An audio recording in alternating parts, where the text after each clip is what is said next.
தேடுங்கள் அப்பொழுது கண்டடைவீர்கள், தட்டுங்கள் அப்பொழுது உங்களுக்கு திறக்கப்படும். இந்த வசனத்தில் தான் ஒரு சில காரியங்களை நாம் பார்க்க போகிறோம். அதுலேருந்து ஒரே ஒரு காரியத்தை தான் நாம் பார்க்க போகிறோம். குறிப்பாக இந்த வசனம் ஒரு சுவிசேஷ வசனமாக, ஒரு நற்செய்தி அநேகரை ஒரு ஆசீர்வாதமாக சொல்லப்படுகிறது. இயேசுவினிடத்தில் கேளுங்கள் அப்பொழுது உங்களுக்கு கொடுக்கப்படும், தேடுங்கள் அப்பொழுது நீங்கள் கண்டடைவீர்கள். இந்த வசனம், எல்லா வசனமும் நாம் எப்படி யூஸ் பண்ணுறோமோ அப்படி தான் வசனம். நம்ம அதை லைட்டாக யூஸ் பண்ணால் மேலோட்டமாக எடுத்துக்கொள்ளலாம். நீங்கள் அது கொஞ்சம் டீப்பாக போனீங்கன்னா அந்த வசனத்தை என்ன செய்யலாம், டீப்பாகவும் தியானிக்கலாம். அந்த வசனத்தினுடைய ஆவியானவருடைய டைமென்ஷன் நிறைய இருக்குது. இதில் 3 முக்கியமான காரியங்கள் இருக்கிறது. ஆனால் ஒன்று தான் நம்ம பார்க்க முடியும் இன்றைக்கி. ஆனால் மற்ற 2ஐயும் பற்றி உங்களுக்கு நான் ஒரு லைட் இன்ட்ரடக்ஷன் கொடுத்துட்டு அந்த 3ஆவதுக்குள்ளே போக விரும்புகிறேன். முதலாவதாக ஆண்டவர் சொல்கிறாரு, கேளுங்கள் அப்பொழுது உங்களுக்கு கொடுக்கப்படும். எதை பற்றி அப்படின்னா, அந்த 11ஆவது வசனத்தில் சொல்கிறாரு, பொல்லாதலாகிய நீங்கள் உங்கள் பிள்ளைகளுக்கு நல்ல ஈவுகளை கொடுக்க அறிந்திருக்கும் பொழுது பரலோகத்தில் இருக்கிற உங்கள் பிதா தம்மிடத்தில் வேண்டிக் கொள்ளுகிறவர்களுக்கு நன்மையானவைகளை கொடுப்பது அதிக நிச்சயம் அல்லவா. இது எதை பற்றி அப்படின்னு கேட்டிங்கன்னா, லூக்கா 11:13 பரிசுத்த ஆவியானவரை குறித்து சொல்லப்பட்டிருக்கிறது. அந்த வசனம் வாசிங்க. லூக்கா 11:13.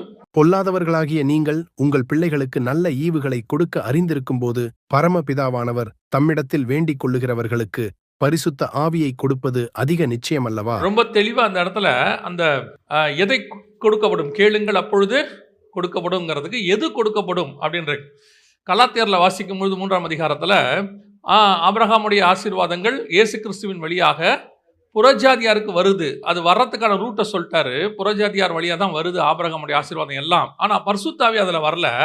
பரிசுத்த ஆவியானவர் எதில் வருகிறார்? விசுவாசத்தினாலே. அந்த வசனம் வாசிங்க பார்ப்போம்.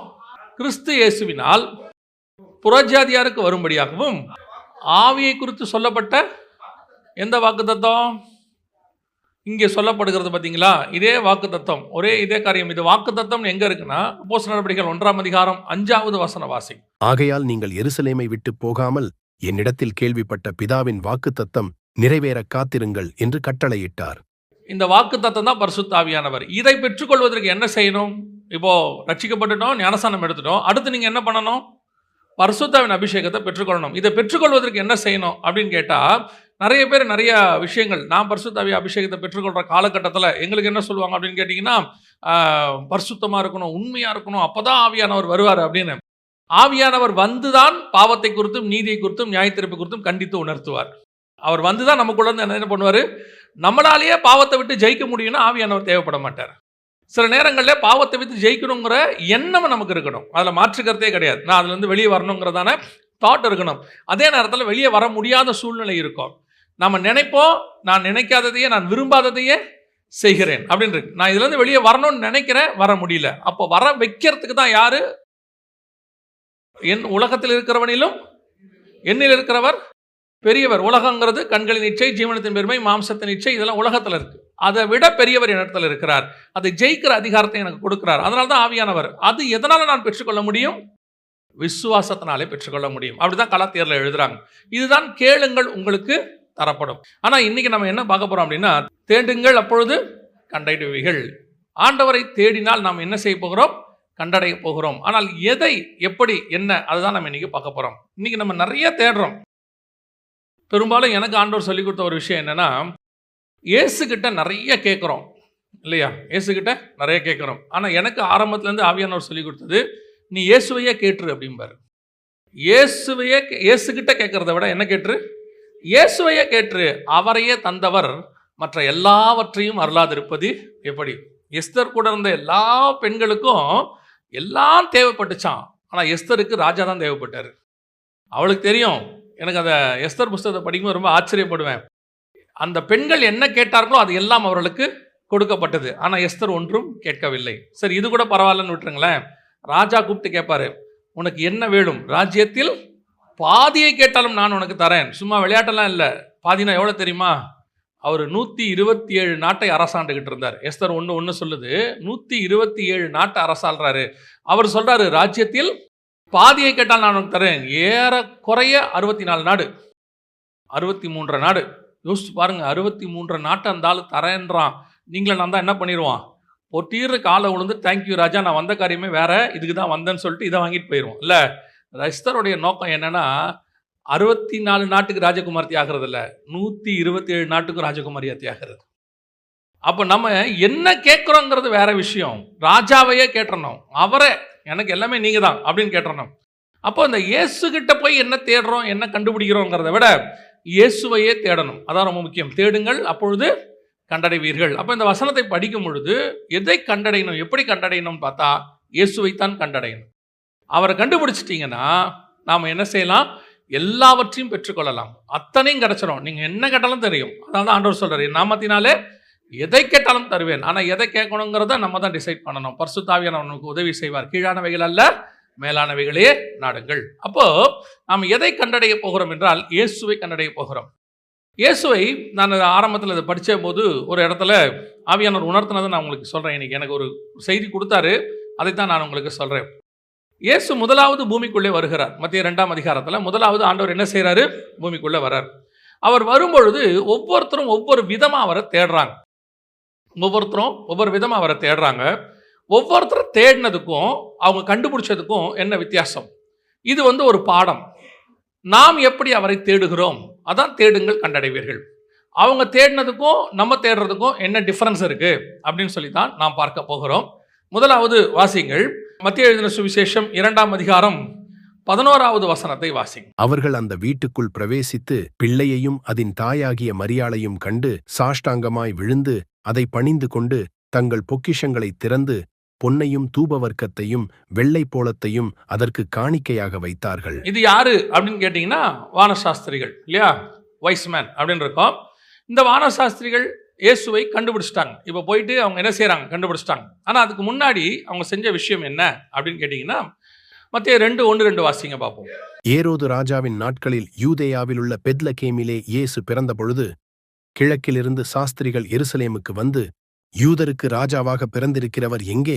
கிழக்கிலே அவருடைய நட்சத்திரத்தை கண்டு அவரை பணிந்து கொள்ள வந்தோம் என்றார்கள். கிழக்கிலிருந்து சாஸ்திரிகள் வந்து யூதருக்கு ராஜாவை பிறந்திருக்கிறவர் எங்கே என்றார்கள். இந்த வசனத்தை வாசிக்கும் பொழுது கிழக்கில் இருக்கிற சாஸ்திரிக்கும் யூதேயாவில் பிறக்கிற ராஜாவுக்கும் என்ன சம்பந்தம்? நான் கேட்கறது புரியுதா? இவங்க எங்கே இருக்கிறாங்க? கிழக்கில் இருக்கிறாங்க. கிழக்குனா கணக்கு பண்ணால் நம்முடைய எருசலேமை மையமாக வைத்து கிழக்கை நீங்கள் கணக்கு பண்ணிங்கன்னா அது சைனாவிலையும் இந்தியாவில் வந்து தான் முடியும். இந்தியா தான் லாஸ்ட்டு. இந்த பக்கத்தில் பார்த்தீங்கன்னா இந்தியா தான் லாஸ்ட்டு. அதுக்கப்புறம் பே ஆஃப் பெங்கால் வந்துடும். இந்த பக்கம் மேலே கொஞ்சம் ஈக்குவேட்டருக்கு மேலே போனீங்கன்னா சைனாலேருந்து வரும். இந்த ஹான் டைனாசிட்டி அப்படின்னு ஒன்று இருக்குது சைனாவில், 2500 வருஷத்துக்கு பழமையானது. அந்த ஹான் டைனாசிட்டியில் இந்த நட்சத்திரம் வந்துச்சு பார்த்தீங்களா, கிழக்கிலே நட்சத்திரத்தை கண்டு. ஸோ கிழக்கில் தான் அது வந்திருக்கு, சைனா பக்கம் தான் வந்திருக்குது, இந்தியா பக்கம் தான் வந்திருக்கு. இப்போ நீங்கள் திடீர்னு சொல்கிறாங்கல்ல, வானத்தில் ஒரு அடையாளம் தோன்றுறது, சூரிய கிரகணம் வருது, சந்திர கிரகணம் வருதுலாம் சொல்கிறாங்களா, அந்த மாதிரி ஒரு 2000 வருஷத்துக்கு முன்னாடி இந்த மாதிரி ஒரு நட்சத்திரம் தெரிஞ்சிருக்குது. கிழக்கில் சைனா பக்கத்தில் தெரிஞ்சிருக்கு, இந்தியா பக்கத்தில் கிழக்கில் தெரிஞ்சிருக்கு. அப்போது அதை கண்டு தான் இவங்க வந்திருக்கிறாங்க. இந்த ஹான் டைனாசிட்டியில் 2500 வருஷமான பழசாது. அதில் இந்த குறிப்பு இருக்குது, இந்த சாஸ்திரிகள் வந்தாங்கன்னு. நீங்கள் பார்த்தீங்கன்னா சண்டே கிளாஸ்லாம் பார்த்தீங்கன்னா 3 சாஸ்திரிகள் வருவாங்க, பார்த்துருக்கீங்களா? இயேசுநாதர் பிறக்கும் போது பார்த்துருக்கீங்களா 3 சாஸ்திரிகள் வருவாங்க இல்லை? ஏன் 3 பேர் வராங்க? 3 பேர் வரல, 2000 பேர் வந்திருக்காங்க. குறைஞ்சபட்சம் எத்தனை பேர் வந்திருக்காங்க? 2000 பேர் வந்திருக்கிறாங்கன்னு சொல்லி அந்த ஹான் டைனாசிட்டியில் எழுதியிருக்கிறாங்க. ஆல் ஓவர் த வேர்ல்டு அப்படின்னு சொல்லி உலகத்தில் இருந்து. சரி, இப்போ நம்ம கேள்வி என்னன்னா, ஏன் கிழக்கில் இருக்கக்கூடியதான சாஸ்திரிகள் ஒரு யூத தேசத்தில் பிறக்கக்கூடியதான ஒரு ராஜா இவரை பார்க்க வந்தான்? இன்னும் சொல்ல போனால் அன்னைக்கு யூதேயா அடிமைத்தனத்தில் இருக்குது. எந்த அடிமைத்தனம்?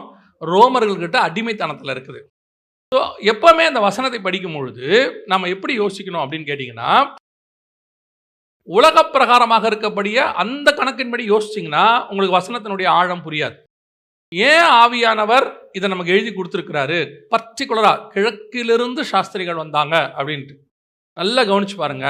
பைபிள் ஆரம்பிச்சதுலேருந்து ஆதாம்லேருந்து அத்தனை பேரும் கிழக்க நோக்கி தான் டிராவல் பண்ணுவாங்க. உங்களுக்கு புரியுதா? 3ஆம் அதிகாரம் கடைசி வசனம், ஆதியாகமத்தின் புஸ்தகம். அவர் மனுஷனை துரத்திவிட்டு ஜீவ விருட்சத்துக்கு போம் வழியை காவல் செய்ய ஏதேன் தோட்டத்துக்கு கிழக்கே கேரூபீன்களையும் வீசிக் கொண்டிருக்கிற சுடரொளி பட்டயத்தையும் வைத்தார். 4ஆம் அதிகாரம் 16வது வசனம். அப்படியே காயின் கர்த்தருடைய சந்நிதியை விட்டு புறப்பட்டு ஏதேனுக்கு கிழக்கான நோத் என்னும் தேசத்தில் குடியிருந்தான். இன்னும் கிழக்குக்கு போறான். ஏதேனிலிருந்து கிழக்குக்கான கேட்டு, அங்கிருந்து இன்னும் கிழக்கு ஈஸ்டுக்கு போறான். புரியுதா உங்களுக்கு? ஆதியாகமம் 11:1. பூமி எங்கும் ஒரே பாஷையும் ஒரே விதமான பேச்சும் இருந்தது. ஜனங்கள் கிழக்கே இருந்து பிரயாணம் பண்ணுகையில் சினையார் தேசத்திலே சமபூமியை கண்டு அங்கே குடியிருந்தார்கள். நல்ல கவனிங்க, இந்த டிராவல் அப்படியே கிழக்கு நோக்கி போயிருச்சு. முதல் 2000 வருஷம், அடுத்த 2000 வருஷம் ஆதாமிலிருந்து காயின் வரைக்கும் ஒரு கிழக்கு, காயின்ல இருந்து 11ஆம் அதிகாரம் வரைக்கும் இன்னும் ஃபாரஸ்ட், இப்படியே டிராவல் பண்ணிட்டே இருந்தாங்களா. இப்ப திருப்பி கிழக்கிலிருந்து டிராவல் நடக்குது. எங்க வருதுன்னு கேட்டீங்கன்னா எருசலேமுக்கு வருது. அர்த்தம் என்னன்னா, தேவனை விட்டு கிழக்கு பக்கம் தூரமாய் போன மனுஷன் இயேசு பிறந்த பிறகு இயேசுவை நோக்கி கிழக்கிலிருந்து பிரயாணம் பண்ண ஆரம்பிச்சிட்டான். ஏன்னா கிழக்கு தான் லாஸ்ட், அதுக்கப்புறம் சமுத்திரம், அதுக்கப்புறம் மனுஷன் எங்கேயும் போக முடியாது. உலகம் உண்டானதிலிருந்து எவ்வளவு தூரம் போக முடியுமோ அவ்வளவு தூரம் மனுஷன் போயிட்டான் தேவனை விட்டு. அவனையும் தேவன் சேர்க்கணும், கூட்டி சேர்க்கணும்னு விரும்புறாரு. ஆனா மனுஷன் இன்னும் தூரம் ஆகிட்டே போறான், இன்னும் தூரம். இப்போ காயினை சொல்லி அனுப்புறாரு, நீ ஏதேனை விட்டு போற, ஆனா போகிற நீ எப்படி இருப்ப, நிலையற்று அலைந்து திரிகிறவனா இருப்ப. ஏன் இந்த வேர்ட் அவனுக்கு சொல்றாருன்னா, ஏதேனை விட்டு போற, அங்க போனா அது உனக்கு பலன் கொடுக்காது, சபிக்கப்பட்ட பூமியில சபிக்கப்பட்டு இருப்பாய், அங்க உனக்கு பயிர் செஞ்சாலும் உனக்கு பலன் கொடுக்காது. இவ்வளவு காஷன் ஏன் கொடுத்து அனுப்புறாருன்னா, திருப்பி வர்றதுக்கு, நீ வந்துரு அப்படிங்கிறதுக்கு. ஆனா இவன் திருப்பி இன்னும் ஃபாரஸ்ட், இன்னும் போறான். கடைசியா எக்ஸ்ட்ரீம் லெவலுக்கு போயிட்டான். இதுக்கப்புறம் போறதுக்கு இடமே இல்லை மனுஷனுக்கு. இப்போ இயேசு இங்கே பிறந்து தூரத்தில் இருக்கிற மனுஷனை இங்கே கூட்டிட்டு வரார். பார்ட்டா வராங்க. இவங்க அப்படியே நல்லா கவனிச்சு பாருங்க. அப்படியே நேரா 11ஆம் அதிகாரத்துல 1ஆம் வசனத்துல அவங்க அங்கிருந்து சமபூமியில பிரயாணம் பண்ணி கிழக்கே வந்தார்கள். அந்த இடம் பேரு பாபேல். அந்த இடத்துல இருந்தான் ஆபிரகாம் புறப்பட்டு கானானுக்கு வந்தார். திருப்பி டிராவல் இப்படி ஆகுது பாருங்க, ரிவர்ஸ்ல ஆகுது. ஸோ இந்த டிராவல்ல கிழக்குங்கிறது வெரி இம்பார்ட்டன்ட் பார்ட்.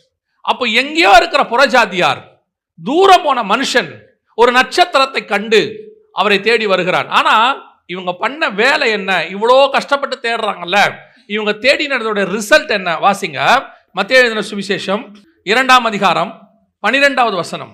பின்பு அவர்கள் ஏரோதினிடத்திற்கு திரும்பி போக வேண்டாம் என்று சொப்பனத்தில் தேவனால் எச்சரிக்கப்பட்டு வேறு வழியாய் தங்கள் தேசத்திற்கு திரும்பி போனார்கள்.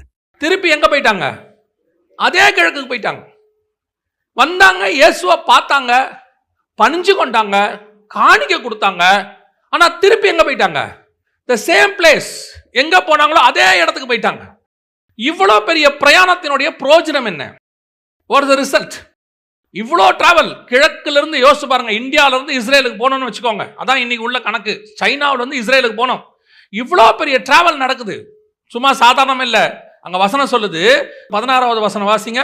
அப்பொழுது ஏரோதுதான் சாஸ்திரிகளால் வஞ்சிக்கப்பட்டதைக் கண்டு மிகுந்த கோபமடைந்து ஆட்களை அனுப்பி தான் சாஸ்திரிகளிடத்தில் திட்டமாய் விசாரித்த காலத்தின்படியே பெத்லகேமிலும் அதன் சகல எல்லைகளிலும் இருந்த 2 வயதுக்குட்பட்ட எல்லா ஆண் பிள்ளைகளையும் கொலை செய்தான். எத்தனை வயசு? அப்ப சாஸ்திரிகள் வந்து போனதுக்கு எத்தனை வருஷம் ஆயிடுச்சு? 2 வருஷம் ஆயிருக்கு. அவங்க கிழக்கு வந்து பிரயாணம் பண்ணி வந்து குழந்தைய பார்த்துட்டு திருப்பி தங்கள் சொந்த தேசத்துக்கு போயிட்டாங்க. இப்பதான் ஏரோதுக்கு தெரியுது தான் சாஸ்திரிகள் என்ன ஏற்பட்டோம், வஞ்சிக்கப்பட்டுட்டோம். அதுக்குள்ள எத்தனை வருஷம் ஆயிடுச்சு? இதுதான் அன்னைக்கு உள்ள டிராவல். 2 வருஷம் டிராவல் பண்ணி இயேசுவை பார்த்து பணிந்து கொண்டு காணிக்கையை கொடுத்து இவ்வளவு செஞ்சு அவர்கள் திரும்பி போனார்கள் இருக்கு. அவருடைய அர்த்தம் என்ன? அவர்கள் வந்தார்கள், பார்த்தார்கள், ஆசீர்வாதத்தை சுதந்திரித்தார்கள், கண்களால் கண்டார்கள், ஆனால் நிலைத்து நிற்கவில்லை, தங்கள் சொந்த தேசத்திற்கு போய்விட்டார்கள். பைபிள் வசனம் சொல்லுது, நம்ம ஸ்பிரிச்சுவலா தான் பார்க்கணும். வசனம் சொல்லுது, வந்தார்கள், ராஜாவை பார்த்தார்கள், யூதருக்கு ராஜாவை பார்த்தார்கள், பணிந்து கொண்டார்கள், காணிக்கை கொடுத்தார்கள், ஆனால் திரும்பி போய் விட்டார்கள். காரணம் என்ன? அதுல பெரிய ஆச்சரியம் என்ன தெரியுமா? நட்சத்திரத்தை பார்க்கும்போது அவங்களுக்கு ஒரு சந்தோஷம் இருந்துச்சு. அந்த வசனம் சொல்லுது, 10வது வசனம் 2:10. அவர்கள் அந்த நட்சத்திரத்தை கண்டபோது மிகுந்த ஆனந்த சந்தோஷமடைந்தார்கள். அடுத்த வசனம், அவர்கள் அந்த வீட்டுக்குள் பிரவேசித்து பிள்ளையையும் அதன் தாயாகிய மரியாளையும் கண்டு. சந்தோஷமே இல்லை பாருங்க. நட்சத்திரத்தை விட பிள்ளையை பார்த்தாலும் சந்தோஷம் அதிகமா இருக்கணும். ஆமா தானே? நட்சத்திரத்தை பார்த்தபோது அவங்களுக்கு என்ன இருந்துச்சு? மிகுந்த ஆனந்த சந்தோஷம் இருந்துச்சு. நட்சத்திரத்தை பார்த்த உடனே உள்ள போய் பிள்ளையையும் அந்த தாயும் கண்டு பிள்ளையை, அவர்களை பணிந்து கொண்டு அதை பணிந்து கொண்டு, பிள்ளையை பணிந்து கொண்டு எல்லாத்தையும் வச்சுட்டான். ஆனா சந்தோஷப்பட்டானே இல்லை அந்த இடத்துல. அப்ப நட்சத்திரத்தை பார்க்கும்போது ஆனந்த மிகுந்த சந்தோஷம் இருந்துச்சு, ஆனால் பிள்ளையை பார்த்தபோது சந்தோஷம் அடைந்தான் அந்த இடத்துல இல்ல. நல்லா கவனிச்சு கொள்ளுங்க. இன்னைக்கு இப்படி ஒரு கூட்டம் இயேசுவை தேடுகிறது. இதான் இன்னைக்கு இவங்க இயேசுவை ஒரு பெரிய ஆசீர்வாதமா, ராஜாவா, ஜைஜாண்டிக்கா, பயங்கரமா அப்படி ஒரு எதிர்பார்ப்போட இயேசுவை தேடுறாங்க. உண்மைதான், வர்றாங்க, அவர் உண்மைதான், கொடுக்கிறவர் தான், இல்லாத கொடுக்காத தேவனே கிடையாது. அவருக்கு காணிக்கை கூட கொடுக்குறாங்க, சர்ச்சுக்கு வராங்க, எல்லாம் செய்யறாங்க, பணிஞ்சு கொள்றாங்க. ஆனால் அவரிடத்தில் சந்தோஷம் இருக்கிறதா? அவங்களோட எக்ஸ்பெக்டேஷன், அவங்களுக்கு ஒரு எக்ஸ்பெக்டேஷன் இருக்கு. இயேசுனா இப்படித்தான், மற்ற கடவுள்களை போல இயேசுவும் இப்படித்தான். பாருங்க, யூதருக்கு ராஜா பிறந்திருக்கிறாரு, ஆனால் ஒருத்தராவது அதுல சந்தோஷப்பட்டானான்னு பாத்தீங்கன்னா சந்தோஷமே பட மாட்டான். சந்தோஷப்பட்டாங்கன்ற வார்த்தை அங்க இருக்காது. நான் சொல்றது வானசாஸ்திரிகளை குறித்து நான் சொல்லுகிறேன். சந்தோஷப்பட்டாங்கன்னு இருக்காது. எதுக்கு சொல்றேன்? இன்னைக்கு இப்படி ஒரு கூட்டம் இயேசுவை ஃபாலோ பண்ணுது. அவங்க ஒரு எதிர்பார்ப்போட சர்ச்சுக்கு வராங்க. நான் சொல்றேன், எதிர்பார்ப்போட சர்ச்சுக்கு வரவே வராதீங்க. இயேசுவை எதிர்பார்த்து வாங்க. இயேசு கிட்ட எதிர்பார்ப்பு இருக்கு. அது எப்படிங்க? ஏன் இன்னைக்கு காஸ்பல்னா என்ன?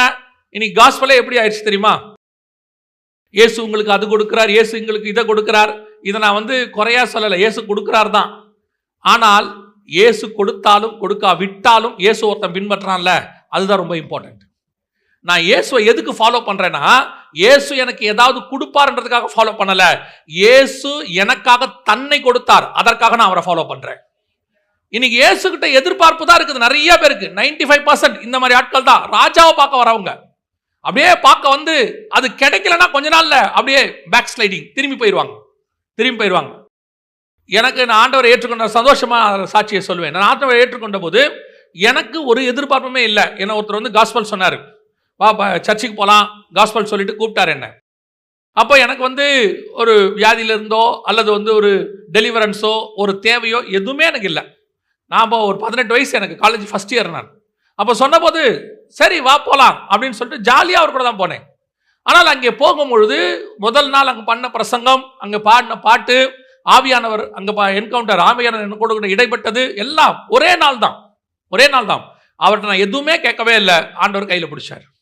அதுக்கப்புறம் ஆச்சு 33 வருஷம் ஆச்சு. இதோட 33 வருஷமாய் ஆண்டவரோடு கூட நடப்பதற்கு ஆண்டவர் வாய்ப்பு கொடுத்திருக்கிறார். இன்னை வரைக்கும் ஆண்டவர்கிட்ட போயிட்டு எனக்கு இது வேணும் அது வேணும், அந்த நம்ம ஜப குறிப்பு இருக்கும், அதில் மாற்று கருத்தே இல்லை. கொடுத்தாலும் கொடுக்கா விட்டாலும் தேவனை விட்டு போகிற அனுபவம் கிடையாது. நான் ஆண்டவர்கிட்ட ஆரம்பத்தில் பண்ண ஜபத்தில் ஒரு ஜபம் இன்னை வரைக்கும் அதை நான் பண்ணிகிட்டே இருப்பேன். எப்பவும் அடிக்கடி அதை ரிமெம்பர் பண்ணிகிட்டே இருப்பேன். என்னன்னு கேட்டால், ஆண்டவரே நான் நிறைய கேட்பேன். ஆண்டவர்கிட்ட நான் சொல்லியிருக்கிறேன், ஒவ்வொருத்தருக்கும் ஒவ்வொரு விதமான எக்ஸ்பீரியன்ஸ். நான் ஆண்டவர்கிட்ட சொல்லுவேன், நான் நிறைய கேட்பேன் ஆண்டவரே, ஆனால் உங்களுக்கு எது சித்தமோ அதை மட்டும் கொடுத்துருங்க. இப்போ இல்லை, 20 வருஷத்துக்கு முன்னாடி ஆவியானவர் அப்படி ஜெபிக்க வச்சார் என்ன.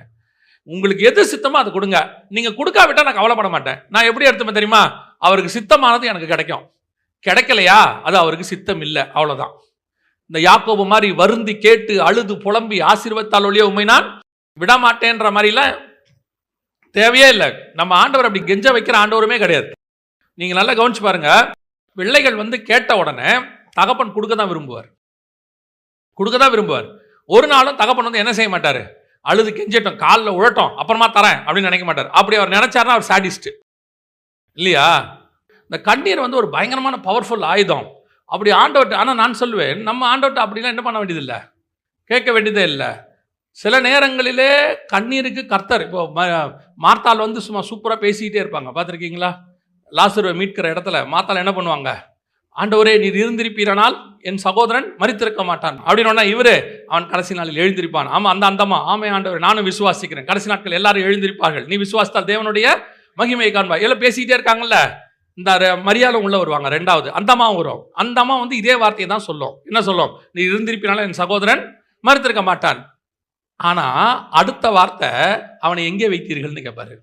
ஏன்னு கேட்டா வசனம் சொல்லும், மரியாளும் அவளோடு வந்தவர்களும் அழுகிறதை இயேசு உட்கார்ந்து இவ்வளோ நேரம். அந்த அம்மா இப்போ மார்த்தாளுக்கு எப்படி இருக்கும் பாருங்க, இவ்வளோ நேரம் நான் பேசின்னு இருக்கிறேன், உனக்கு நான் கொஞ்சம் கூட இறங்கவே இல்லை, அவள் வந்தா அழுதானோன்னு நீங்கள் என்ன பண்ணிட்டீங்க, லாசரை உயிரோடு கூட எழுப்பிட்டீங்க. அதான் கண்ணீருடைய பவர்.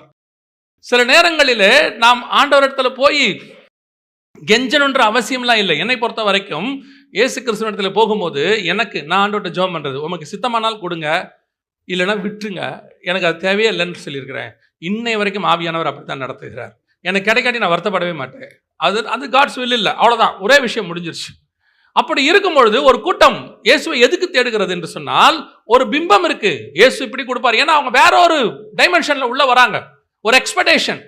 நான் விசுவாசிகளுக்கு சொல்லுகிறேன், இயேசுவை நீங்கள் ஒரு எக்ஸ்பெக்டேஷனோட தேடுறதை விட இயேசுவை எக்ஸ்பெக்ட் பண்ணுங்க, அவரையே கேளுங்க. உங்களுக்கு எல்லாவற்றையும் தருவதற்கு அவர் வல்லமை உள்ளவராக இருக்கிறார். நீங்க ஒரு எதிர்பார்ப்போட தேடும் போது அது இல்லாவிட்டால் நீங்கள் இயேசு விட்டு பின்மாற்றம் அடைவதற்கு வாய்ப்பு இருக்கிறது. அதனால்தான் அவர்கள் திரும்பி போனார்கள். எத்தனையோ பேர் வருவாங்க சர்ச்சுக்கு, நம்ம சொல்லி கூட்டிட்டு வரோம், இந்த மாதிரி இயேசு கிறிஸ்து உங்களுக்கு அந்த மாதிரி காரியங்களை செய்வார், உதவி செய்வார், அற்புதம் செய்வார், செய்யறாரு, இல்லைன்னா சொல்லல. செய்யாவிட்டால் ஒரு குரூப் போயிடுச்சு. ஒரு குரூப் என்ன செய்யுது, ஏதோ ஒரு காரணம் செய்யல. சிலருக்கு நான் ஒரு சிலருக்குலாம் நான் ஜெபம் பண்ணியிருக்கேன், ஆண்டவரே இவருக்கு இந்த விடுதலையை கொடுங்கப்பான்னு சொல்லிட்டு ஒரு 10 வருஷத்துக்கு முன்னாடி. ஆண்டவர் கொடுக்கல அவருக்கு விடுதலையை. ஏன் கொடுக்கல அப்படின்னா பின்னாடி ஒரு ரீசன் இருந்துச்சு. சிலருக்கு தான் ஆண்டவர் வந்து விடுதலை கொடுக்காமே இருக்கிறார். அதுக்கு ஒரு ரீசன் இருக்கு. ஆண்டவர் கொடுக்காம வச்சிருக்கிறதுக்கு ஒரு ரீசன் இருக்கு. அப்போ விடுதலையை கொடுக்கல. அப்போ அவரால் ஒரு பிரச்சனை வந்தபோது ஆண்டவர் சொன்னாரு, நீ விடுதலை கொடுக்காத போதே இவன் இவ்வளவு பிரச்சனை பண்றானே, நான் விடுதலை கொடுத்திருந்தா எவ்வளவு பிரச்சனை வரும், எனக்கு இவனை பத்தி தெரியும், அதனால தான் நான் விடுதலை கொடுக்கல அப்படின்னாரு. அப்படி இருக்கும் பொழுது சில நேரத்தில் நம்ம சோர்வடைகிறோம், நம்ம கேட்டது கிடைக்கல, நம்ம ஜெபம் பண்ணது வரல, அது நடக்கல அப்படின்னும் போது அப்பதான் ஆண்டவர் சொல்றாரு, நடக்குது நடக்கல ரெண்டாவது, கர்த்தருக்கு சித்தமானது வாக்கியம். அவர் கொடுக்கும் போது கண்டிப்பாக கொடுப்பார். நான் அதற்காக உம்மை பின்பற்றவில்லை, அது கிடைத்தாலும் பின்பற்றுவேன், கிடைக்காவிட்டாலும் நான் பின்பற்றுவேன். அதுதான் ரொம்ப முக்கியம். அவர்கள் இயேசுவை தேடி வந்தார்கள், அடையாளத்தெல்லாம் பார்த்தாங்க, நட்சத்திரத்தெல்லாம் பார்த்தாங்க, சந்தோஷம், ஓ கரெக்டா வந்துட்டோம், பக்கா சூப்பர், எல்லாம் ஓகே தான். நான் சொல்வேன், எங்க சர்ச்சுக்கு நான் முதல்ல போகும்போது எனக்கு ரொம்ப சந்தோஷம். சர்ச் ரொம்ப நல்ல சர்ச்சு, நல்ல பாட்டு எல்லாம் இருந்துச்சு. ஒரு 4-5 வருஷம் ஆக ஆக சபைகளுக்குள்ள கண்டிப்பா என்ன இருக்கும், சில பிரச்சனைகள் இருக்கதான் செய்யும். எல்லாமே உங்களுக்கு பெர்ஃபெக்டா இருக்குன்னு சொல்ல முடியாது. அங்க சில கான்ட்ரவர்சிலாம் வர ஆரம்பிச்சிச்சு. சில மனுஷங்களை பார்க்கிறோம், என்னடா இவங்க பைபிள் வாசிக்கிறவங்க இப்படி பண்றாங்களே, ஜெபம் பண்றவங்க இப்படி பண்றாங்களே. ஒரு சிலத்துல நமக்கு மென்டரா இருப்பாங்க, அவங்க அப்படி செய்வாங்க. இதையெல்லாம் நமக்கு பார்க்க நமக்கு என்ன தோணும், ச்சே இந்த சர்ச்சே வேண்டாம், இயேசுநாதரே வேண்டாம், இவங்களே இப்படி இருக்கிறாங்க, எதுக்கு நம்ம சர்ச்சுக்கு வரணும் அப்படின்னு யோசிப்பாங்க. அப்பதான் எனக்கு ஆண்டவர் சொல்லி கொடுத்தாரு, நீ பார்க்க வேண்டியது இயேசுவை தான், சபையில் இருக்கிற மனுஷனை கிடையாது. ஏன்னா உலகத்தில் இருக்கிற அத்தனை பேரும் விழுகிறவன், ஒரே ஒருத்தர் தான் விழாதபடி ஜெயம் பெற்றவர், அவர் ஆண்டவராக இயேசு கிறிஸ்து. நீங்க அவரை தான் பார்க்கணும். சர்ச்சில் நிறைய பேர் வந்து இடதுபுறம் வலதுபுறம் பார்ப்பாங்க, இவர் சரியா அவங்க சரியா, இப்படி பேசுறாங்களே இவங்க பண்றது கரெக்டா இருக்கா, இவ்வளோ தூரம் சொல்றாங்க இவங்க கரெக்டா, ஏன் இவ்வளவு போதிக்கிற நாங்கள் கூட விழுவதற்கு வாய்ப்பு இருக்கிறது. ஆனால் விழாத தேவன் ஒரே ஒருத்தர் தான் இருக்கிறார், ஆண்டவராக இயேசு கிறிஸ்து. நீங்க அவரை பார்க்கத்தான் வரணும். அவரை பார்த்து உங்களுக்கு சந்தோஷம் வந்துருச்சுன்னா வேற என்ன நடந்தாலும் நீங்கள் கவலைப்பட மாட்டீர்கள். அல்லேலூயா. இதான் முதலாவது, சபைக்கு வந்து தேவனை தேடுவதற்கு நீங்கள் மிக முக்கியமாக தெரிந்து கொள்ள வேண்டிய ஒரு விஷயம். நீங்கள் ஏதோ ஒன்றை எதிர்பார்த்து வரும்போது, யூதருக்கு ராஜா அப்படி இருப்பார் இப்படி இருப்பார், ஒரு எக்ஸ்பெக்டேஷனோட வரும்போது உங்களுடைய எதிர்பார்ப்புக்கு நேர்மாறாக இருக்கும். தாவீதை போய் சாமுவேல் அபிஷேகம் பண்ணிறார் ராஜாவாக, நேர்மாறா நடக்குது. இவன் ராஜாவா இருக்கணும்னு சொல்லி அவர் சொல்றாரு, ஊரை விட்டே வரட்டுறான் சவுல். யோசேப்புக்கு ஒரு சொப்பனம் கொடுக்கப்படுது, நேர்மாறா நடக்குது, ஊரை விட்டே விரட்டப்படுறாரு. யோசிச்சு பாருங்க, எனக்கு ஆண்டவர் சொன்னது ஒண்ணு, நடக்கிறது வேறையாக இருக்குது. இப்ப கூட அவனுக்கு என்ன தெரியுமா தோணும், இது அல்ல, நான் தேவனை உறுதியை பற்றிக் கொள்கிறேன். போர்த்திவார் வீட்டில் பிரச்சனை வரும்போது அவன் சொன்னா, நான் தேவனுக்கு தான் பயப்படுகிறேன். என்னங்க இவ்வளவு தூரம் அடிச்சு விரட்டி இருக்கிறாரு, சொன்ன வாக்குத்தத்தை நிறைவேறல, அண்ணன் தம்பி எல்லாம் உனக்கு எதிராக மாறிட்டாங்க, இவ்வளவு தூரம் வித்து போட்டாங்க, நீ வர இப்போ ஒரு வீட்டில் வேலைக்காரனா இருக்கிற, இன்னுமா அந்த தேவனை உறுதியா பிடிச்சிக்கிற. அவன் சொல்றான், நான் இதை எதையுமே பார்க்கவில்லை, நான் பார்க்கிறது தேவனை. தேவனுக்கு முன்பாக நான் எப்படி, அதைத்தான் உங்களுக்கு சொல்றேன். நீங்க இயேசுவை ராஜாவாக பார்க்க ஆரம்பித்து இங்கே வந்து சில எக்ஸ்பெக்டேஷனோட வந்து அந்த எக்ஸ்பெக்டேஷன் நடக்காவிட்டால் இயேசுவை விடக்கூடாது. நான் சொல்ல புரியுதா? சில நேரங்களில் நடக்கும், சில நேரங்களில் கொஞ்சம் தாமதமாய் நடக்கும். கண்டிப்பா அனௌன்ஸ் செய்வார் ஆண்டவர். ஆனால் ஒரு சில காரியங்கள் தரவும் மாட்டார். தரனா கூட நீங்க ஆண்டவரை பிடிச்சிக்கணும். அது எங்க தரனா, ஏங்க ஆண்டவரை பிடிச்சிக்கணும்? நான் தான் ஒரு எதிர்பார்ப்போட வந்தேனே, அது ஆண்டவர் தரனாலும் பிடிச்சிக்கணுமா? ஆமா, நான் நினைக்கிறேன் எமி கார்மைக்கல் அம்மையார் நினைக்கிறேன், என்னுடைய கணக்கு சரியா இருக்குமானால் எமி கார்மைக்கல் கேத்ரின் குல்மனான்னு தெரியல, எமி கார்மைக்கல் தான் நான் நினைக்கிறேன். அந்த அம்மா கருவழியோட பிறந்தவங்க, கண்வழி வந்து கருப்பு வழியா இருக்கும். எமி கார்மைக்கல் தான் நினைக்கிறேன், இல்லையா? பட் அவங்க ஊர்ல எல்லாருக்குமே ப்ளூ ஐஸ் தான். யூரோப்ல எல்லாருக்குமே கண்ணு எப்படி இருக்கும், ப்ளூ ஐஸ் இருக்கும். இந்த அம்மாவுக்கு மட்டும் பிளாக். அப்போ இந்த அம்மாவை எல்லாம் கேவலமா பேசுறாங்க. இந்த அம்மா கொஞ்சம் அவதூறா சொல்றாங்க, ஏன் உனக்கு கருப்பு, நீ ஐரோப்பா தாய் தகப்பன் தானே பிறந்த, உனக்கு மட்டும் என் கருப்பா இருக்கு, எங்கேயோ தப்பு நடந்திருக்கு, அப்படி இப்படின்லாம் சொல்றாங்க. இந்த அம்மா வந்து சின்ன வயசுல இருந்தே ஆண்டவருக்குள்ள வளர்க்கப்பட்டவங்க தாய் தகப்பனால். அதனால டெய்லி ஜெபம் பண்ணுவாங்களாம், ஆண்டவரே என் கண்ணை ப்ளூவா மாத்தி கொடுத்துருங்க, நீங்க வந்து எவ்வளவு பெரிய அற்புதம் செய்யறவரு, காலையில் எழுந்திரிச்சா என் கண்ணு ப்ளூவா இருக்கணும் அப்படின்னு கண்ணாடியை பார்ப்பாங்கன்னா பிளாக்காவே இருக்குமா. எவ்வளவு கிட்டத்தட்ட 20 வயசு வரைக்கும் ஜெபம் பண்ணியிருக்கிறாங்க, ஜெபம் கேட்கப்படவே இல்லை அந்த அம்மா. ஆனா கேட்டு கேட்டு பார்த்து சோர்ந்துட்டாங்க. அதுக்கப்புறம் ஆண்டவருக்குள்ள இருக்கிறாங்க. ஆண்டவருக்குள்ள பலப்பட்டு ஒரு நாள் மிஷினரியா ஒப்பு கொடுத்து அவங்க எங்க வந்துட்டாங்க? மினிஸ்ட்ரிக்கு இந்தியாவுக்கு வந்துட்டாங்க. இந்தியாவிலேயும் எங்க வந்துட்டாங்க? தமிழ்நாட்டுக்கு வந்துட்டாங்க. இங்க வந்து அந்த அம்மா மிஷன் ஊழியத்துல தன்னை முழுவதுமா மாத்திக்கிட்டாங்க. 100% முழுவதுமா மாத்திட்டாங்க. புடவை கட்டி தான் உடம்புல வந்து அந்த வெள்ளத்தோல் இருந்தா இந்த ஜனங்க பழகிறதுக்கு யோசிப்பாங்கன்னு காப்பி தூள் எடுத்து தடவிப்பாங்களாம் மேல. அந்த அளவுக்கு டெடிகேட்டட். ஆனா அப்பதான் அந்த அம்மா ஒரு உண்மை தெரிஞ்சிச்சு. அன்னைக்கு இங்க இருந்தவங்க வெள்ளக்காரங்களையும் இந்தியர்களையும் வேறுபடுத்தி பார்க்கறதுக்கு அவங்க யூஸ் பண்ண முதல் விஷயம் என்னன்னா கண்ணு தான் பார்ப்பாங்களாம். கண்ணை தான் பார்த்துட்டு ப்ளூவா இருந்துச்சுன்னா அவன் வெள்ளக்காரன், அவங்க எதிரிகள், அப்படி மாதிரி அவங்களுக்கு தாட். கருப்பா இருந்துச்சுன்னா நம்மால். இப்போ அதுக்கப்புறம் இங்க வந்த பிறகு கிட்டத்தட்ட 20 வருஷம் கழிச்சு அவங்க வந்து டெய்லி கர்த்தரை சோதனை பண்ணுவாங்களாம். ஆண்டவரே நல்ல வேலை என் கண்ணு என்ன செஞ்சீங்க கருப்பா கொடுத்து. ஏன்னா வாழ்நாள் முழுக்க அவங்க இங்கே தான் செத்து போனாங்க, மறித்து இங்கே தான் அடக்கம் பண்ணப்பட்டாங்க. அவங்க வாழ்நாள் முழுக்க மினிஸ்ட்ரி பண்றதுக்கு அந்த கருப்பு விழி ரொம்ப யூஸ்ஃபுல்லா இருந்துச்சா. அது புழுவா இருந்தா பண்ணிருக்கவே முடியாது. ஸோ கர்த்தர் சில நேரங்களிலே உங்கள் ஜெபங்களுக்கு பதில் கொடுக்க மாட்டார். சில நேரங்களில் எதிர்பார்த்தது நடக்காது. ஆனால் அது உங்களுக்கு நன்மையா தான் இருக்கும், கர்த்தர் கொடுக்காதது. ஆனா நம்ம கதறி கதறி கேட்டுட்டு இவ்வளவு தூரம் கேட்டான் ஆண்டவர் செய்யல அப்படின்னு பின்மாற்றம் அடைஞ்சிட்டீங்கன்னா நஷ்டம் உங்களுக்கு தான். திரும்பி போகிற அனுபவம் தேவையே கிடையாது. சில நேரங்களிலே கர்த்தர் சொல்லுவார், சில நேரங்களில் கர்த்தர் செய்வார், எதிர்பார்த்ததை செய்வார், தாமதித்தும் செய்வார், சில நேரங்களில் செய்யவும் மாட்டார். செய்தாலும் சரி, தாமதித்து செய்தாலும் சரி, செய்யாமல் போனாலும் சரி, நான் என் தேவனை விடுகிறது இல்லை. நான் அவரை உறுதியாய் பற்றி கொள்ளுகிறேன். காரணம், இயேசு என்ன கொடுப்பார் என்பதற்கான இயேசுவை வரவில்லை. திருப்பியும் சொல்றேன், இயேசு அவரையே எனக்காக கொடுத்தார், நான் அதற்காக அவரை பின்பற்றுகிறேன். அல்லேலூயா. ரெண்டாவது இன்னொரு கூட்டம் இருக்குது. அதுலயே இப்ப யூதருக்கு ராஜாவா பிறந்தா சந்தோஷப்படணும். இவன் என்ன செய்யல? சந்தோஷப்படல. இன்னொரு கூட்டம் இருக்கு பாருங்களேன், வாசிங்க. மத்தேயு எழுதின சுவிசேஷம் 2ஆம் அதிகாரம் 3வது வசனம் வாசி. ஏரோது ராஜா அதை கேட்டபொழுது அவனும் அவனோடு கூட எருசலேம் நகரத்தார் அனைவரும் கலங்கினார்கள். ராஜா பிறந்தா என்ன படணும்? சந்தோஷம் தானே படணும்.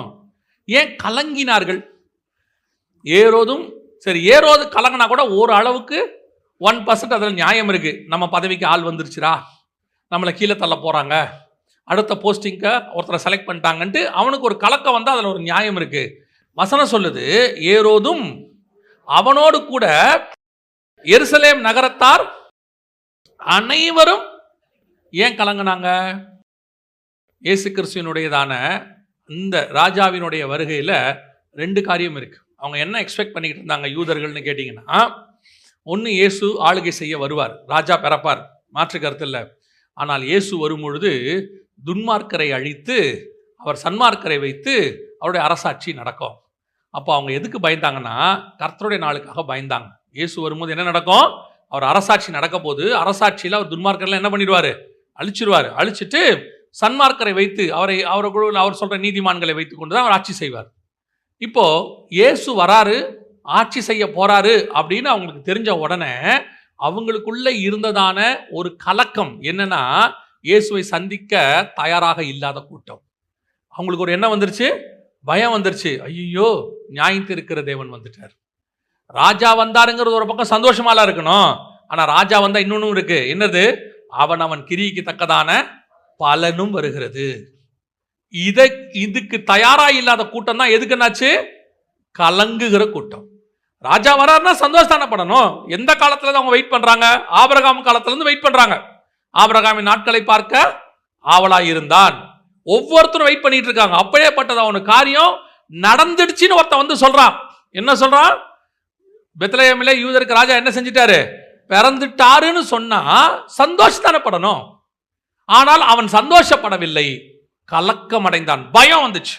இன்னைக்கு இதே மாதிரி 2வது கூட்டம் சர்ச்சுக்குள்ள உட்காந்துருக்கு. இது யார் தெரியுமா? 2வது முறை இயேசு வரப்போகிறார். அடையாளங்கள் எல்லாம் நடக்குது. அவங்களுக்கு நட்சத்திரம் வந்த மாதிரி இன்னைக்கு நமக்கு அடையாளங்கள்லாம் இருக்கு. வருகை பத்தின எல்லா அடையாளமும் இருக்கு. எத்தனை பேருக்கு இயேசு கிறிஸ்துவினுடைய வருகை சந்தோஷமாக இருக்கிறது? இயேசு வரப்போறாருங்கிறது எத்தனை பேருக்கு சந்தோஷம்? நீங்க நானும் வருகையை பத்தின செய்தி எடுக்கும் போதெல்லாம் பார்க்கிறேன், முடியும் போது எல்லாரும் ஒரு 1-2 பேராவது ரொம்ப பயமா இருந்துச்சு பிரதர். ஏன் பயப்படுறோம்? எதற்காக பயப்படுறோம்? இல்ல பூகம்பம் வருது, அழிவு வருது, யுத்தம் வருது, இப்படிலாம் சொல்றீங்களே. அவர் தான் தெளிவா சொல்லிட்டார் மத்திய 24:6 யுத்தங்களையும் யுத்தங்களின் செய்திகளையும் கேள்விப்படுவீர்கள், அடுத்து கலங்காதபடி எச்சரிக்கை, பயப்படாதீங்கன்னு வேற டைரக்டா சொல்லியிருக்கிறாரு. இதெல்லாம் சம்பவிக்க வேண்டியது, இதெல்லாம் வெளியே நடக்கும், உங்களுக்கு நடக்காது, நான் உங்களை கூட்டிட்டு போயிடுவேன்னு சொல்றாரு. யார் இதுக்கு பயப்படுவாங்க?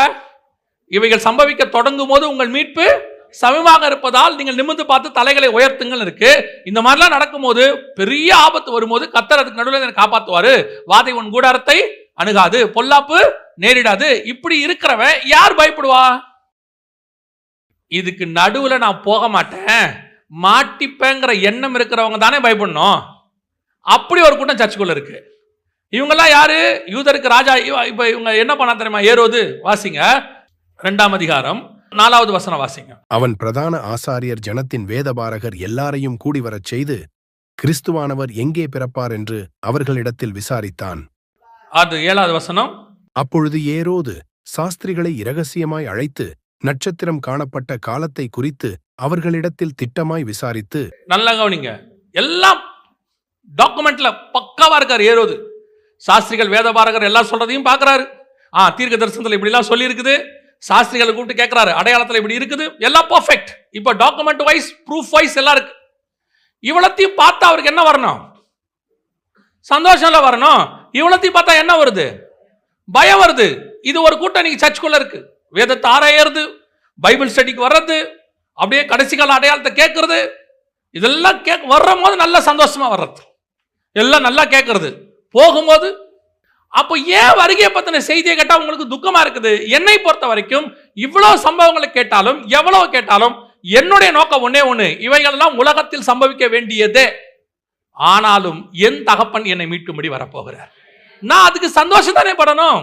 ஏன் கலங்கணும்? யூதருக்கு ராஜா பிறந்திருக்கிறார்னா ஏன் ஒருத்தன் பயப்படுறான்? இயேசு வராருன்னா ஒருத்தர் ஏன் பயப்படணும்? பயம் உனக்கு வருதுன்னா நீ ஆயத்தம் இல்லைன்னு அர்த்தம்.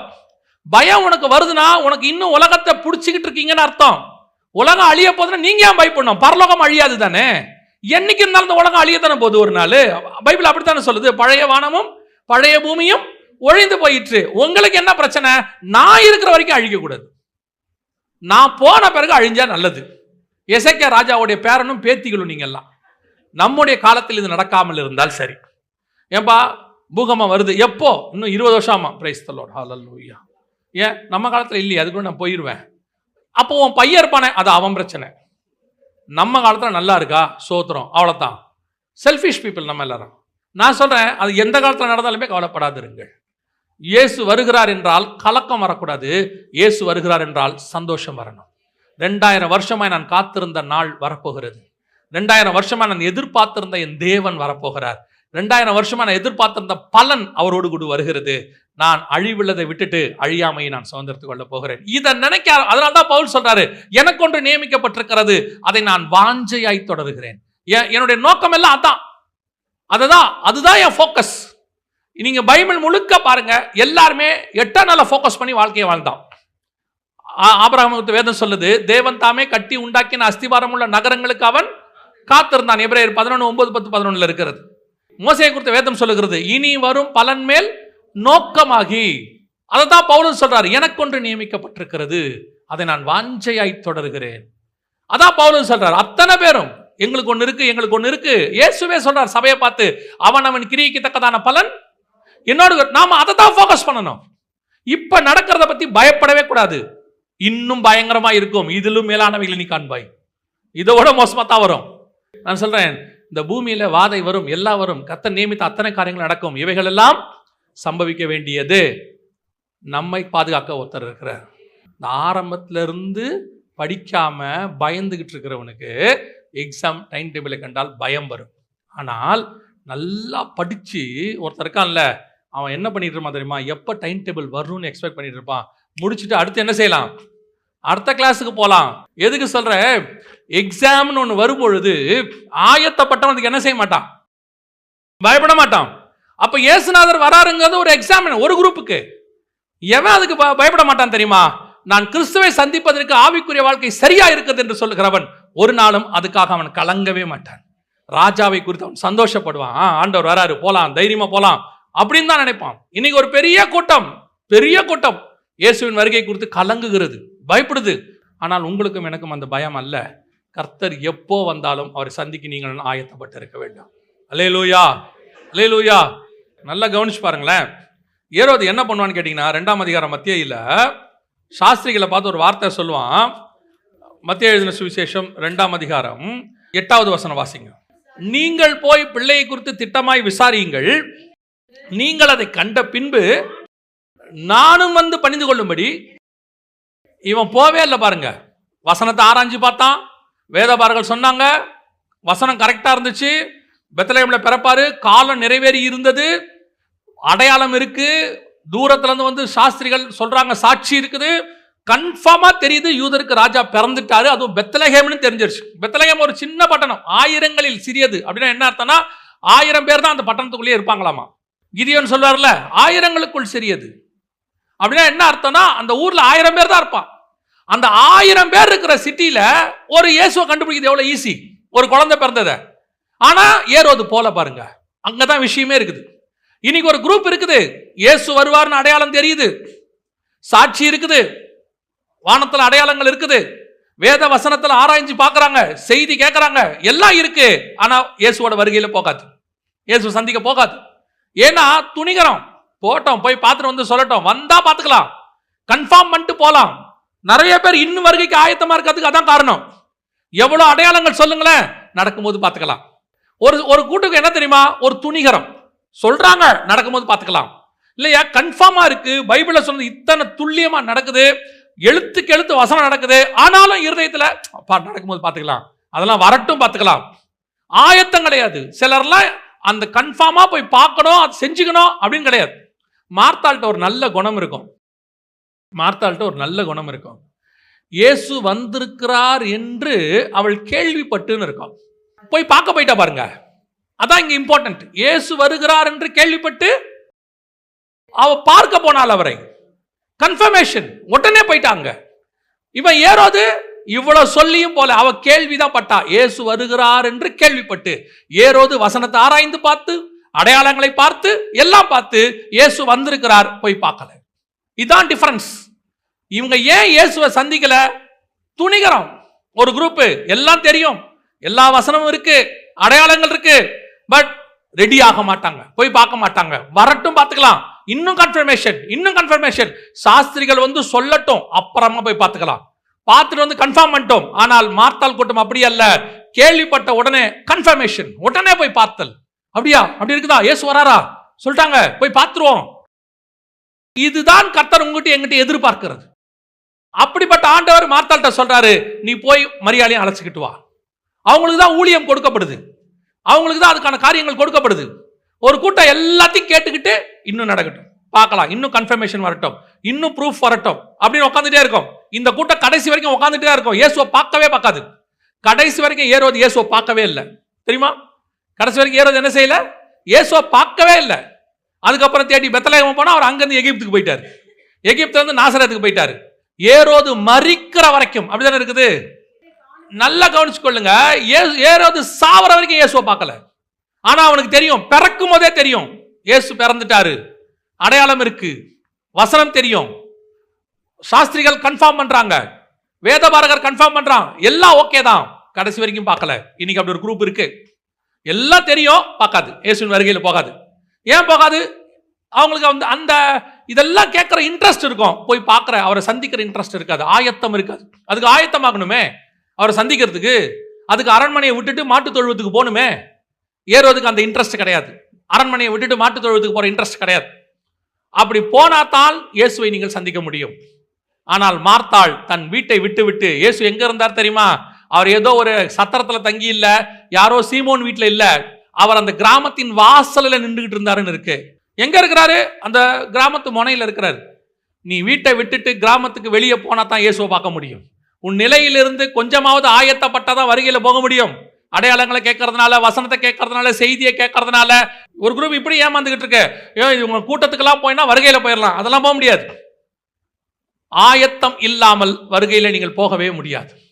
இயேசுவை சந்திக்க வேண்டும் என்றால் நீங்கள் உங்கள் அரண்மனையை விட்டு மாட்டுத் தொழுவத்துக்கு வரணும், வந்தாதான் இயேசுவை பார்க்க முடியும்.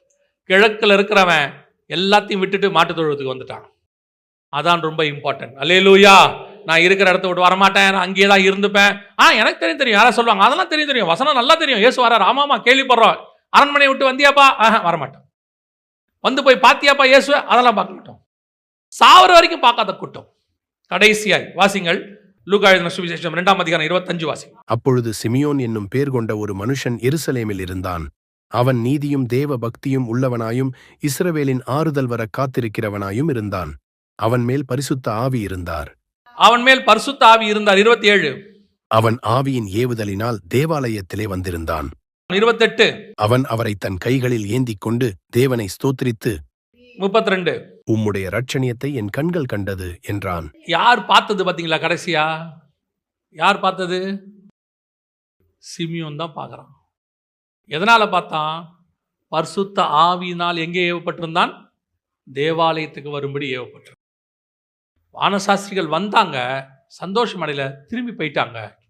ஏரோதுக்கு எல்லாம் தெரியும், ஆனா பார்க்கல, போகல, கடைசி வரைக்கும் பார்க்கல. ஆனால் பரிசுத்த ஆவியினால் ஏவப்படுகிற ஒருவன் இருக்கிறான். அவன் யார் தெரியுமா?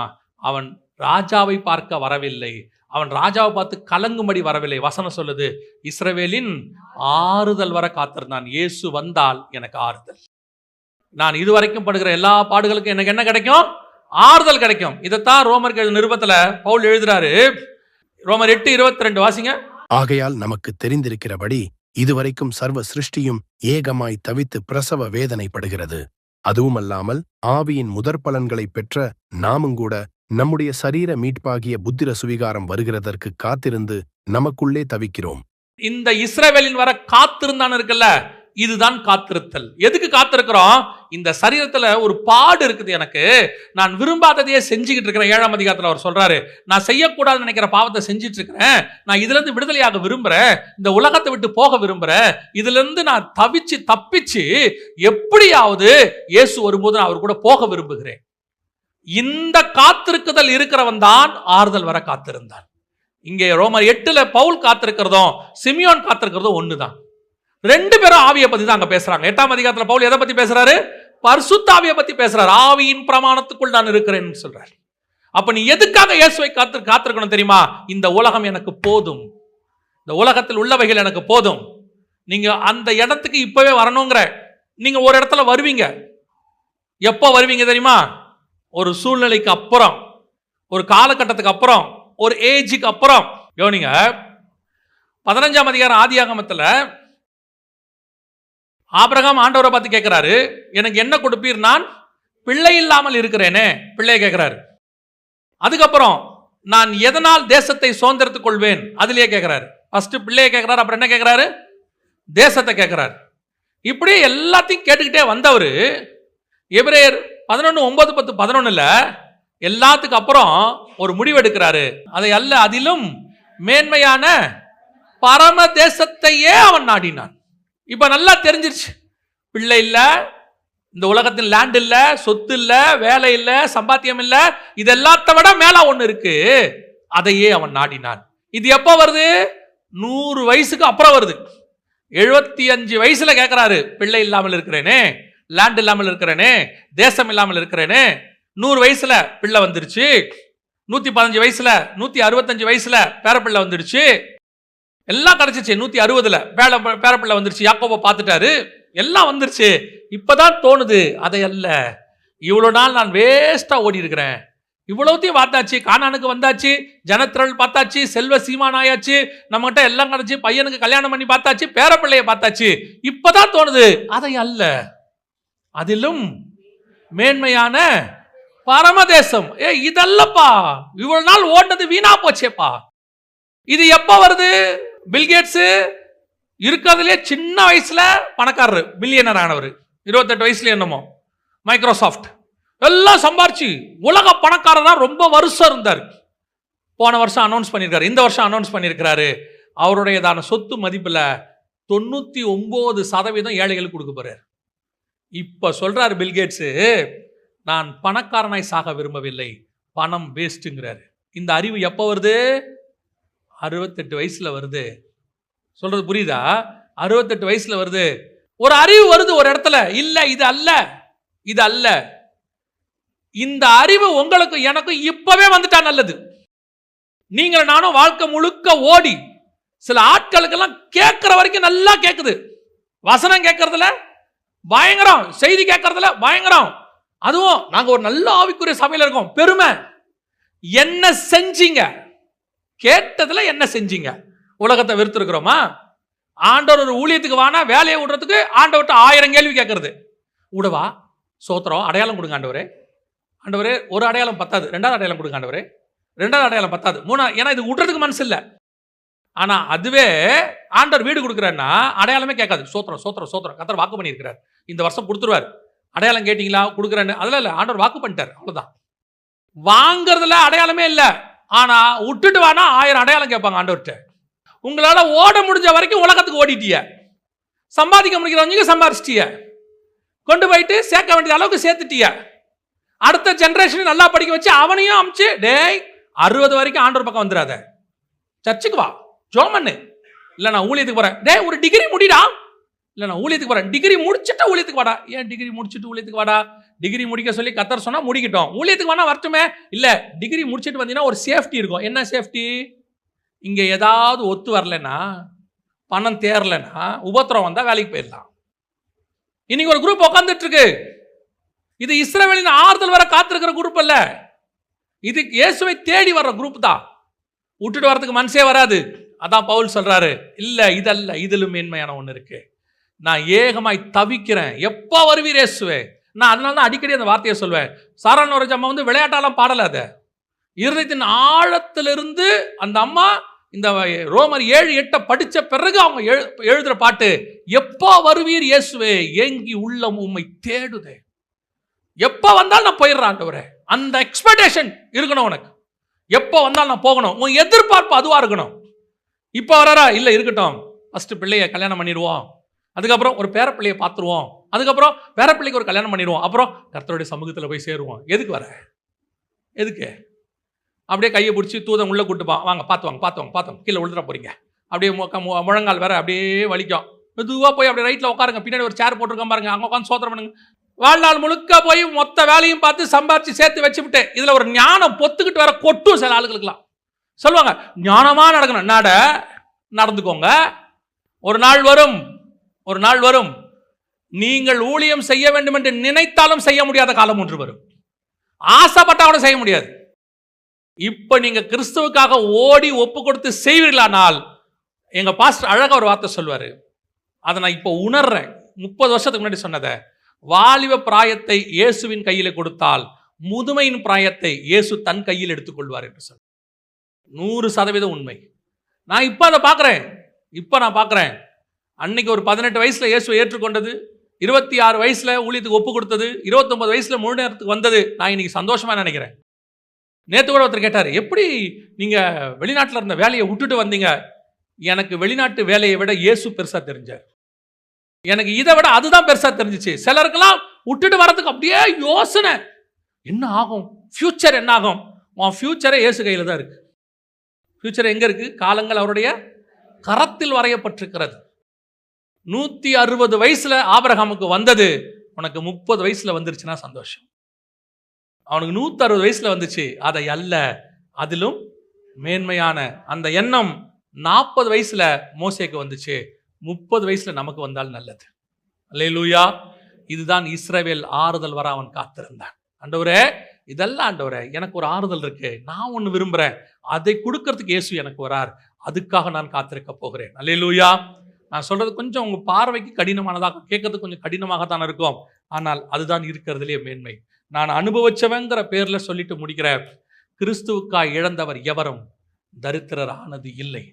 ராஜ்ய மேன்மைக்காய் கஷ்டமடைந்தோர் நஷ்டப்பட்டு போனதே இல்லை. அவரை நோக்கி பார்த்தவர்கள் வெட்கப்பட்டு போனதே இல்லை. எவரையும் பிரகாசிக்கிற மெய்யான ஒளி அவர்தான். அல்லேலூயா. உங்களை இன்னைக்கு கிறிஸ்துவுக்கு என்று ஒப்பு கொடுங்க, அதற்காக காத்திருங்க. இந்த உலகத்துல நீ என்ன சம்பாரிச்ச, அதான் லோத்துவின் மனைவியை நினைச்சு கொள்ளுவாங்க, ரொம்ப சம்பாரிச்சுட்ட விட்டு வரதை பத்தி யோசிக்கணும். ரொம்ப சம்பாரிச்சா எதையும் விட்டுட்டு வரதுக்கு ரெடியா இருக்கணும்.